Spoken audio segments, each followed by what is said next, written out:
Есімдік. Есім сөздердің зат есім, сын есім, сан есімнің орнына жүретін сөз табы. Орынбасар сөздер.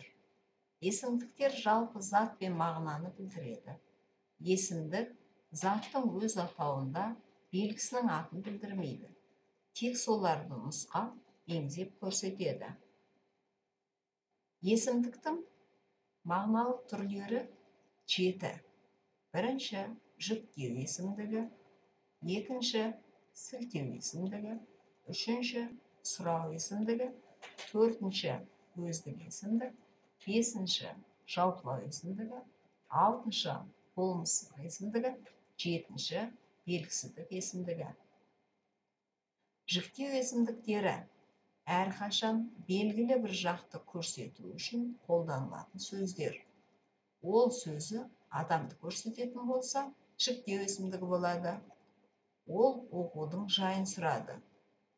Ал егер заттар мен құбылыс, іс-әрекет, сан, сапа көрсететін болса, сілтеу есімдігі болады. Ол жарыста бәйгеге түсе алатын білімділер, зейімділер. Өздік есімдіктері сөйлеушіні, не сөйлемді субъектіні өзге субстанциялар мен құбылыстардан бөліп алып көрсетуші сөздер.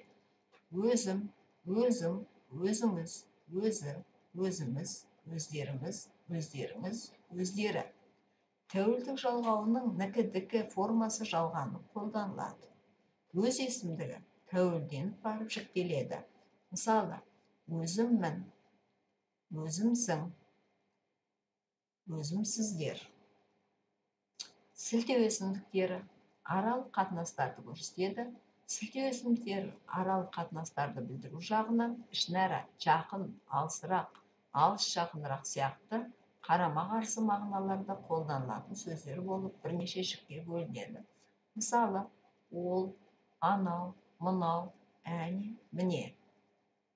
Жалпылау есімдіктері белгілі бір заттар мен құбылыстардың жиынтығына немесе толық қамтылуына нұсқай айтылатын жинақты жалпылау мағынадағы сөздер. Мысалы, бәрі, барлығы, барша, түгел, күллі. Белгісіздік есімдігі. Белгісіздік есімдігі дегеніміз заттық, сандық белгіні сан мөлшерді белгісіз етіп, жорамалдап, тұспалдап көрсету мәнін білдіретін есімдіктің түрі. Белгісіздік есімдіктеріне мына сөздер жатады.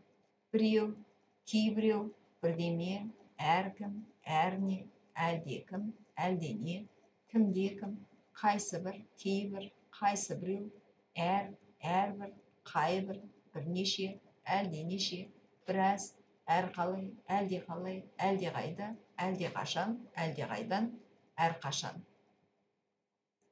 Болымсыздық есімдіктері жалпы болымды мағыналарға қарама-қарсы болымсыздық мағыналарда қолданылады. Болымсыздық есімдігі көбінесе еш сөзі арқылы жасалады. Ешкім, ештеңе, ешнәрсе, ешбір, ешқайсы, ешқашан, бірде бір дәнеңе. Жауап алу мақсатымен сұрау мағынасында қойылатын сұрақтар сұрау есімдігі деп аталады. Сұрау есімдіктері қазақ тіліндегі барлық сұрақтар: кім, не, қай, қандай, қанша, неше, нешеу, нешінші, қайда, қайдан, қалай, қашан, қайдағы, қашанға. Зат есімге және зат есім орнына қолданылатын сұрақтарға көптік, тәуелдік, септік, жіктік жалғаулары жалғанады.